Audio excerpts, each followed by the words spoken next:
Oke, bersama Sir Samuel pada pertemuan kali ini kita akan membahas tentang bangun ruang, terkhusus bangun ruang sisi datar ya. Sebenarnya Sir juga akan membahas bangun ruang sisi lengkung sih. Cuman nanti kita akan bahas kedua-duanya.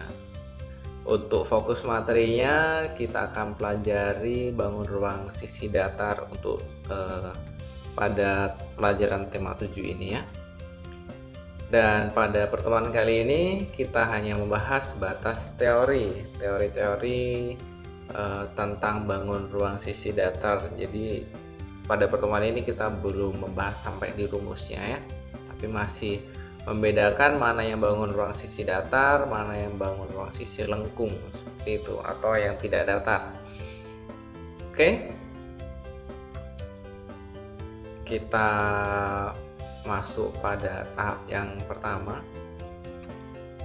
Bangun ruang datar adalah bangun ruang yang sisinya berbentuk datar. Jadi kalau kamu di rumahmu itu ada sebuah ruangan bentuknya seperti balok, dindingnya itu kita sebut dengan sisi ya. Jadi setiap dinding, kemudian lantai, kemudian atapnya itu kita sebut dengan sisi. Kemudian kita lihat contohnya bangun ruang datar itu seperti apa ya. Contohnya itu ada kubus. Ya, kalau kamu lihat kubus pasti semua datar kan. Mulai dari atap, alasnya, dinding-dinding kanan kiri, depan belakang semuanya datar. Kemudian ada balok. Ya, balok juga sama seperti itu. Dinding kanan kiri, atas bawah itu semuanya datar. Prisma, nah prisma ini juga seperti itu ya. Atap dindingnya juga bentuk datar dan limas juga seperti itu. Bisa kita lihat kalau balok itu seperti ini. Ya ini kan semuanya datar ya. Baik di sisi depan, sisi samping, sisi atas, sisi belakang sama dengan sisi depan, semuanya datar. Begitu juga dengan balok, ini juga semuanya berbentuk datar sisinya. Kemudian ini ada prisma ya, ini prisma segitiga juga semuanya bentuknya datar. Dan ada limas segitiga, limas segi 4 juga semuanya datar. Artinya tidak ada yang bengkok ya, tidak ada yang bengkok, semuanya berbentuk datar semua sisinya. Artinya kalau sisi itu kulitnya ya, kalau sisi kulitnya, yang di luar-luarnya ini bentuknya datar semua.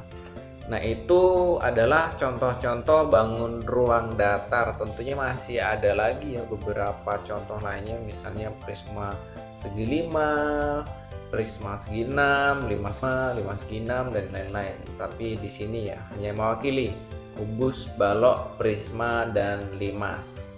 Itu adalah contoh bangun ruang datar atau bangun ruang sisi datar.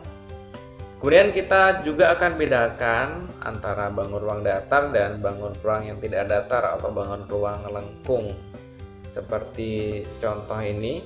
Jadi kita langsung saja masuk contoh ya, karena pengertian bangun ruang sisi lengkung itu ya bang, sisinya berbentuk lengkung gitu. Contohnya itu ada tabung. Kalau kamu gelas itu kan melengkung ya, gelas itu bentuknya tabung. Terutama gelas pada umumnya itu tabung bentuknya. Kemudian bola, nah, kalau bola pasti melengkung semua, pasti anak-anak semuanya sudah tahu bola. Dan juga kerucut.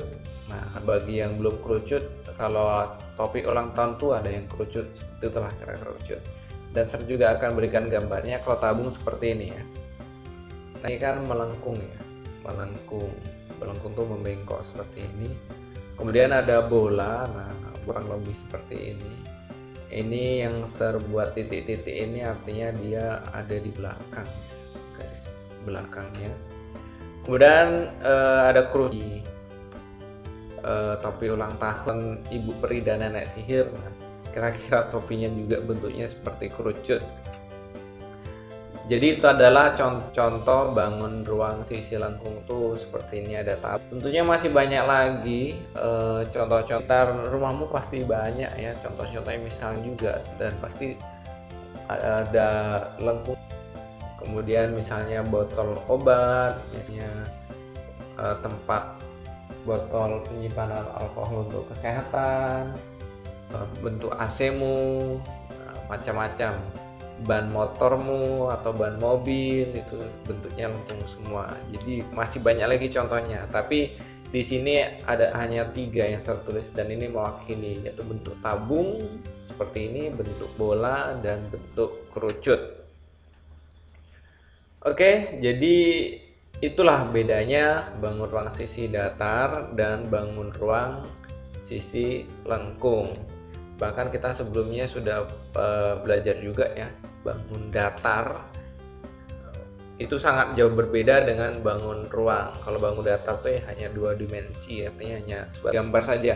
Dan kalau bangun ruang ini memiliki volume, jadi lebih ke 3 dimensi kalau bangun ruang. Oke, jadi seperti itu. Kita ke latihan soal. Singkat saja video kali ini ya. Jadi soalnya seperti ini, berikut ini adalah beberapa nama bangun ruang dan bangun datar. Ada kubus, 5, segitiga, balok, bola, prisma, persegi panjang, layang-layang, dan kerucut.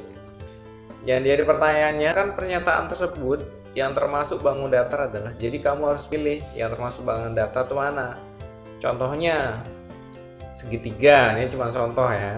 Nah, mana lagi gitu. Jadi kamu tuliskan di sini segitiga bla bla bla bla dan bla bla bla bla. Dan kemudian berdasarkan pernyataan tersebut yang termasuk bangun ruang sisi datar. Nah, tadi barusan ada contohnya tuh bangun ruang sisi datar. Contohnya yang kubus nih. Kamu tulis ini kubus siapa lagi gitu ya. Dan yang terakhir, berdasarkan pernyataan tersebut yang termasuk bangun ruang sisi lengkung adalah, nah dari ini mana saja yang sisi lengkung? Nah, pasti kamu tahu lah ya, di antara ini mana yang sisi lengkung. Saya kasih contoh ya, misalnya bola kan lengkung. Cari lagi yang lainnya selain bola apa?